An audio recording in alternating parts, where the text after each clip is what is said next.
Express canal या राज्याचे त्यावेळी मुख्यमंत्री होते आदरणीय शिंदे साहेब. ते फाईल घेऊन आम्ही दोघच गेलो होतो, मी आणि चंदू घोडके, ते वारला बिचारा हटगीचा, दोघच होतो. साहेबाबरोबर अर्धा तास भांडून त्या फाईलवर सही घेतलं होतं.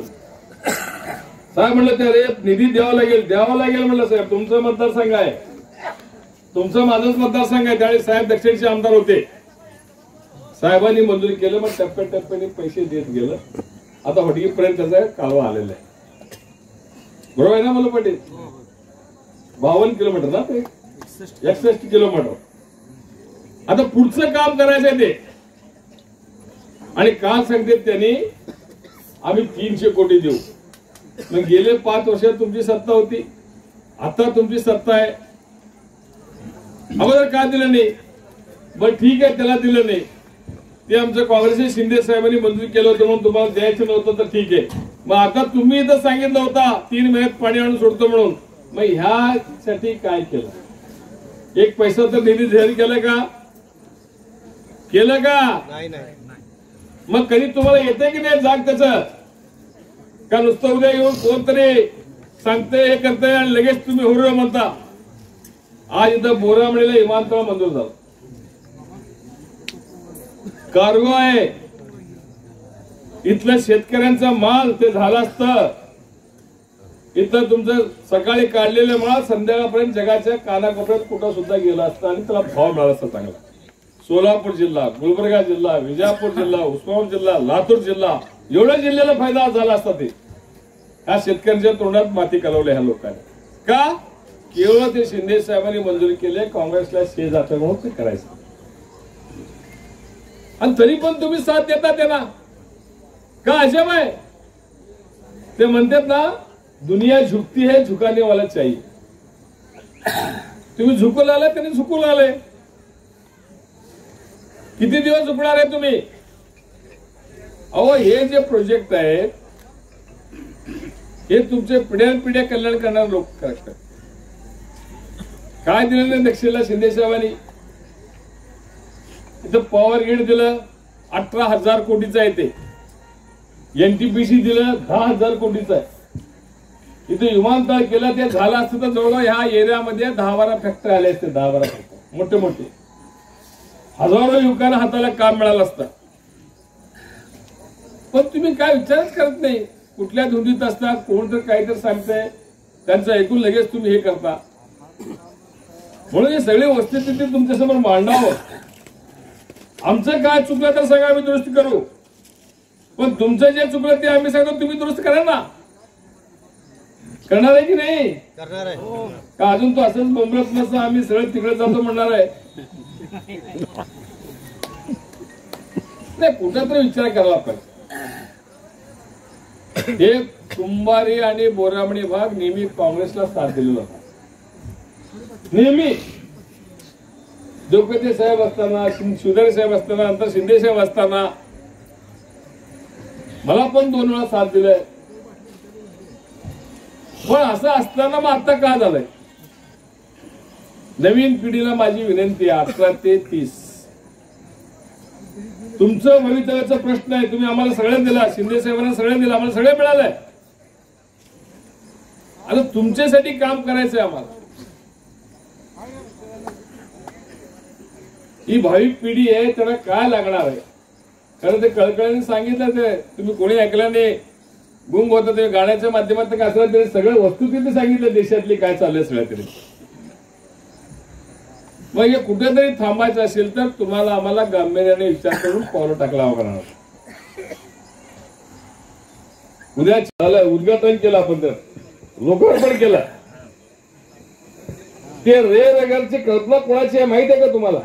हा देशामध्ये कोणी केलं ते? त्याचं मोठमोठ कोणी केलं माहिती आहे तुम्हाला? राजीव गांधींनी केलेलं आहे.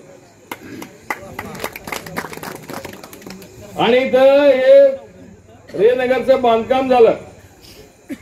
सगळ्यात महत्वाचं तर पिण्याचं पाण्याचा प्रश्न कसं माहित आहे? माझ्यापेक्षा जास्त ह्या भागातल्या लोकांना माहित आहे किती धडपडता तुम्ही पाण्यासाठी.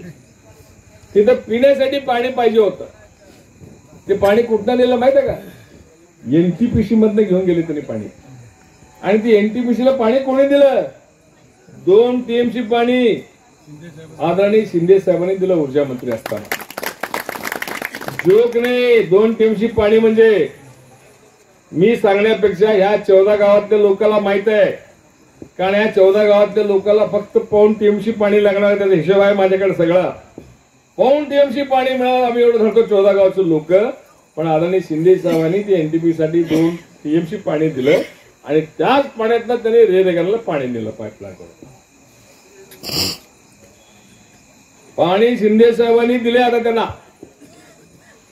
पण त्यांना उद्याच्या लोकसभेत तुम्हाला पाणी पाजायचं आहे. पाजणार की नाही? त्यासाठी हे पाण्याचा विषय तुम्हाला सांगावा लागतो. आता ह्या 14 गावाचा पाण्याचा प्रश्न मिटायचा असेल तर आदरणीय शिंदे साहेबांसारखं नेतृत्व तिथं असणं गरजेचं आहे.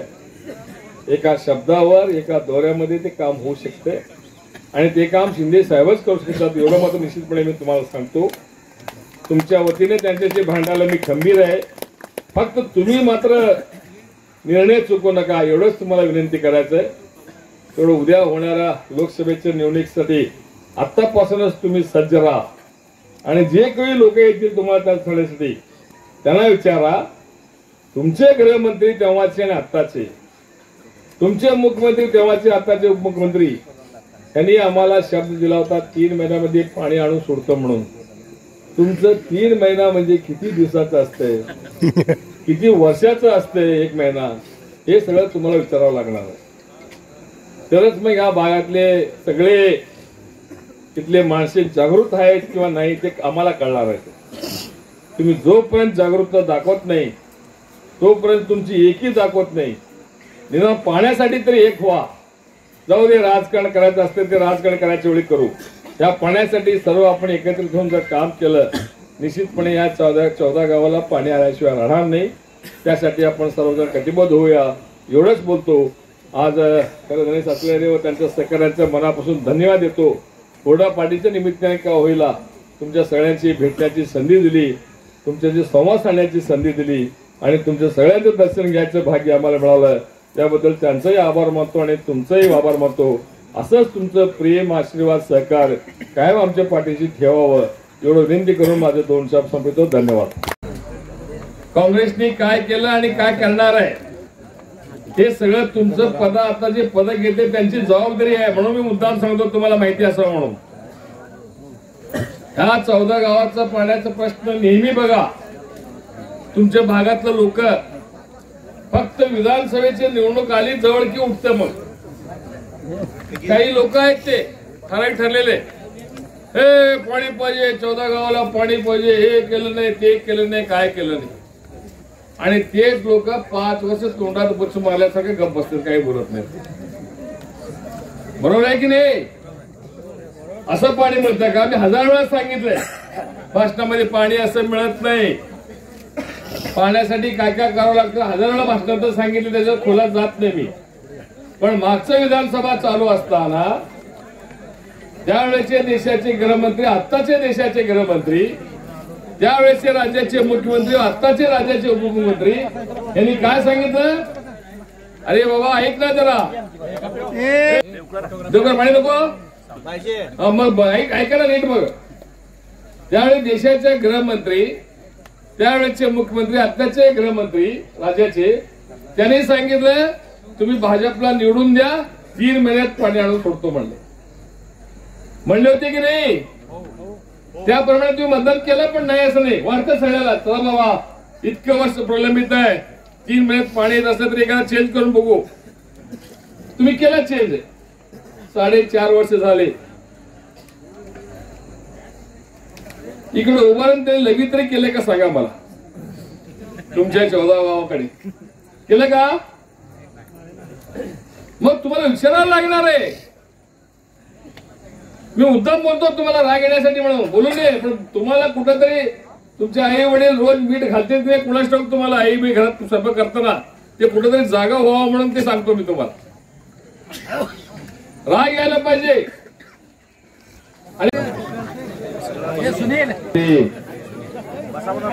खास करून कुंभारे मतदारसंघ, बोराडे मतदारसंघातील सर्व आपले त्या गावचे प्रमुख नेते आणि इथं उपस्थित असलेले तुम्हा सर्व नेते, माजी गृहमंत्री भारत सरकार आदरणीय सुशीलकुमारजी शिंदे साहेब, इथं उपस्थित असलेले शहर जिल्हा काँग्रेस कमिटीचे अध्यक्ष माननीय चेतनभाऊ नरोटेजी, जिल्हा काँग्रेसचे वरिष्ठ उपाध्यक्ष माननीय सुरेश हसापुरेजी, महाराष्ट्र प्रदेश काँग्रेस कमिटीचे सहसचिव माननीय पंडित सातपुते सर, माननीय अशोकराव देवकोटे साहेब, जिल्हा उपाध्यक्ष माननीय अरुण जाधव जी, तालुका काँग्रेस कमिटीचे अध्यक्ष हरीश पाटील जी, युवा काँग्रेस अध्यक्ष कुठे गेले का जी, मानसा बिराजदार, माननीय येणेगुरे दादा, माजी सभापती सिद्धार्थजी गायकवाड यांनी तुम्हाला आम्हाला सगळ्यांना आमंत्रित केलं. तुमच्या बरोबर आपल्याला गप्पा मारण्याचा संवाद साधण्याची संधी दिली. त्या भागाचे माजी पंचायत समिती सदस्य माननीय धनेश असलेजी, उपस्थित सर्व कुंभारी व बोरावणी मतदारसंघातील प्रत्येक गावचे प्रमुख नेतेगण, सरपंच, सोसायटी चेअरमन, त्यांचे सर्व सन्मानित सहकारी बंधूंनो, ते फार दिवस झाला सगळ्या लोकांबरोबर बसावं बोलावं असं चर्चा चालू होती. पण धनेश असल्यावर यांनी सांगितलं की या भागातले काही युवक काँग्रेसमध्ये काही लोकांची नियुक्ती केलेली आहे, त्याला पत्र द्यायचं आणि ते पत्र आलं, ते दिलं तर निश्चितपणे ते पत्र घेणाऱ्यामध्ये एक ऊर्जा निर्माण होणार आहे, जोमाने कामाला लागतील.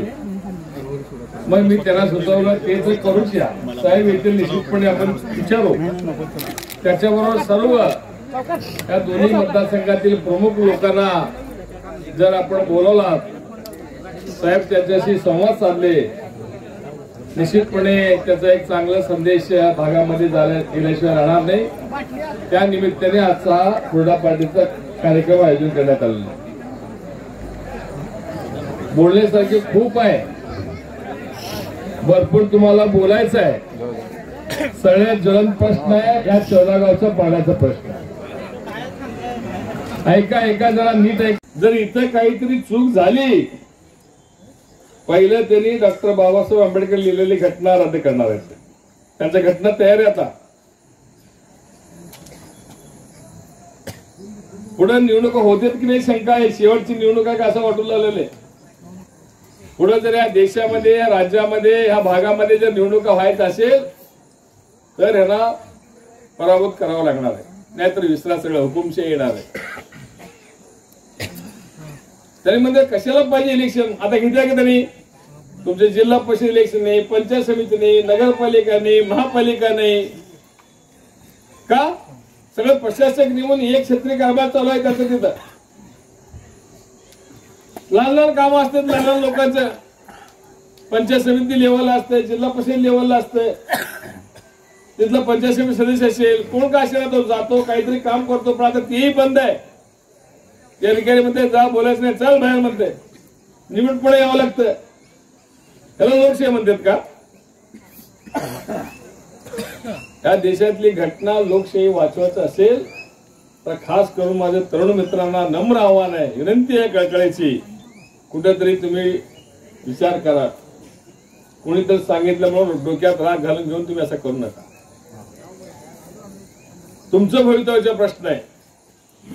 आज काय हो देशामध्ये सांगा, तुम्हाला किती लोक बेरोजगार आहेत? नोकरी म्हणतात का?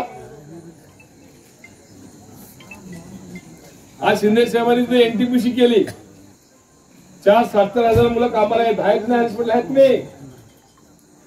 6 फॅक्टरी नाही, आता 3 फॅक्टरी आले. त्या फॅक्टरीमध्ये 1,000-1,200 प्रत्येक फॅक्टरीमध्ये, मग ते 3-3,500 लोक म्हणजे जवळजवळ 8,000 लोकांना रोजगार मिळाला देतात. असले एक तरी कामात दाखवा यांच्या 10 वर्षात काय आहे का? हा, असलेले कारखाने अडचण करायचं. चिमणी पडले सिद्धेश्वरची. लिंगा समाजचे काढानी करणं म्हणजे आमचं लिंगायत समाजाचं नाक, ते नाकच कापलं त्यांनी आमचं. तरी पण तुम्ही म्हणता नाक कापलं तर काय त्याला भोग तरी शिल्लक काय म्हणता, बरोबर आहे ना? बरोबर आहे ना? मग आता अजून काय कापायला पाहिजे तुमचं, मग तेव्हा कळतंय. हसू नका, राग यायला पाहिजे हसता. मी काय बोलतो तुम्हाला राग यायला पाहिजे. बाकीचे वडील ह्या काढा आठ ही घ्या ಬೇಡಗಲ್ಲ ಅದೇ ನಮ್ಮ ಕಾಂಗ್ರೆಸ್ ಯಾರೇ ಮಾಡಿದ್ರ ಗಪ್ಪ ನಮ್ಗೆ ಉರ ಬರ್ಕೊಡ್ತಿಲ್ಲ ಬೇಡ್ಕೊಂಡೇನಂತಿದ್ರಿ ನಮಗೆ. आता का गप्प बसता? तुम्हाला पण काय करायचं याला आम्हीच निवडून दिलो मग त्याने आमचं पातळ मारलंय चांगलं काय कोणाचं अದೇನೋ ಹತ್ತಾರಲ್ಲ ನಮ್ಗೆ ಅಲ್ಲಿಗೆ ಬರ್ಲಾಗ್ಯದ ನನಗೆ ಅದು ಜಾರಿಗೆ ಅಲ್ಲಿಗೆ ಬರಲ್ಲ.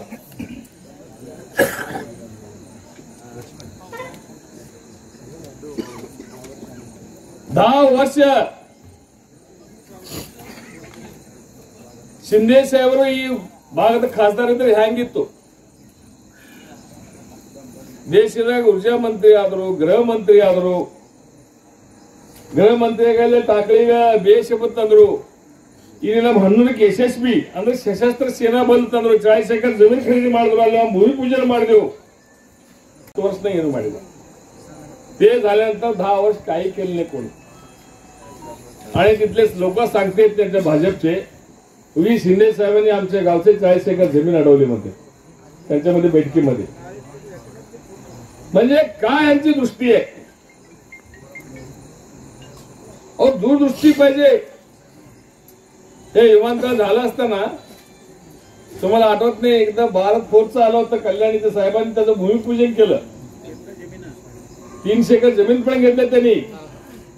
त्याच्यानंतर एक त्याच्या पुढचं जमीन हैदराबादची कंपनी होती कुठली तरी इलेक्ट्रिक सामान बनवण्याची कंपनी. साहेबांनी माझ्याकडे पाठवलं, मी त्याला सगळं फिरून दाखवलं. त्याला ते जागा पसंत पडली आणि नंतर त्यांचा जो वास्तूवाला त्याला पाठवलं, त्याला घेऊन फिरलं मी सगळीकडे. ते मला काय सांगितलं त्याची घ्यायची तयारी होती. मग नंतर कळले की आता विमानतळ होणार नाही म्हणून ते थांबले. तसं तिथं 2-2.5 हजार लोकांना काम मिळालं असतं या भागातल्या पोरांना. आपल्या नुसतं कोणाला झालंय? शिंदे साहेब झालं का तुमचं झालं? मग कसं काय कळत नाही तुम्हाला? तुमचं नुसकान होतं तुम्हाला कळत नाही. तुम्ही काहीतरी त्यांनी हवा सोडते देऊन हिंदू मुस्लिमचं काहीतरी दाखवत येतं का? हिंदू मुस्लिम आम्ही हिंदू नाही, राम आमचं श्रद्धास्थान नाहीये. माझ्या आई वडील ते माझंच नाव ठेवलं राम, लिंगायत म्हणून त्याला सिद्धाराम जोडलं पडलं. त्याला सिद्धराम असं केलं.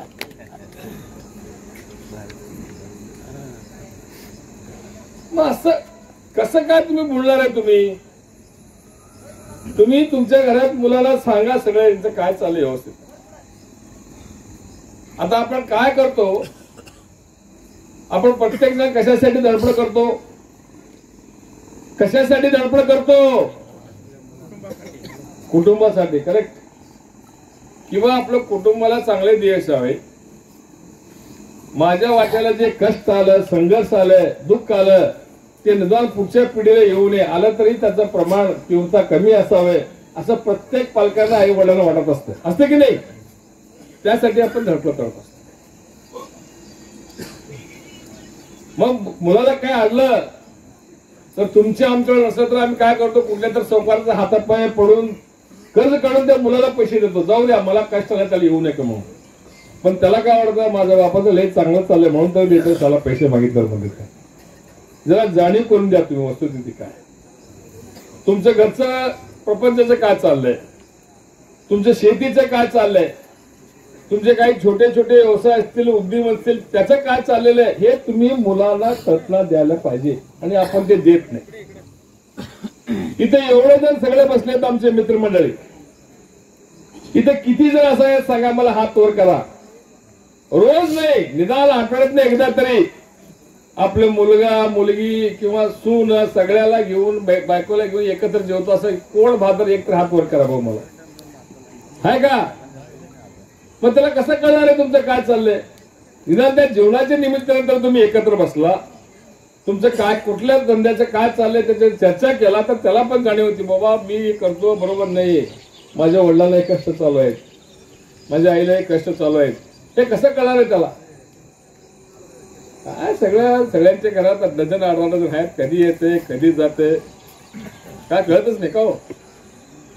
तुम्ही सकाळी उठून लोक जातात ते झोपलेलं असते आणि तुम्ही झोपला तर रात्री ते येते, कसं येते काय येते कुठल्या मूड मध्ये येते कसल्या स्थितीत येते हे तुम्हाला काय माहितच होत नाही.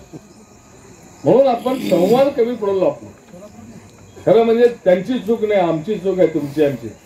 आता आम्ही आमच्या मुलावर संस्कार करायला कुठेतरी कमी पडलो आहोत. ते पहिलं करा, तुम्ही आपलं घर दुरुस्त करा पहिले, मग नंतर गल्ली दुरुस्त करा, नंतर गाव दुरुस्त होता ऑटोमॅटिक.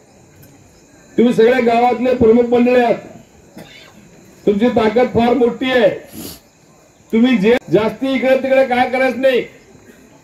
आपलं मुलाचं भवितव्य पाहिजे, या भागातला विकास पाहिजे, या भागाला पाणी पाहिजे, असं असेल तर आपापल्या गावात सांगायचं मी यावेळी माझ्या गावात कमीत कमी काय 100-150 लीड दिल्याशिवाय राहणार नाही. असं जर तुम्ही प्रतिज्ञाबद्ध होऊन इथे गेला आणि ते प्रामाणिक प्रयत्न केला तर त्याला काही अवघड नाही. निदान कुंभारी आणि गोरावणी भागात वसंत भागात तर काही अडचण नाही. एवढे इथलं सगळं जनता काँग्रेस प्रेमी आहे.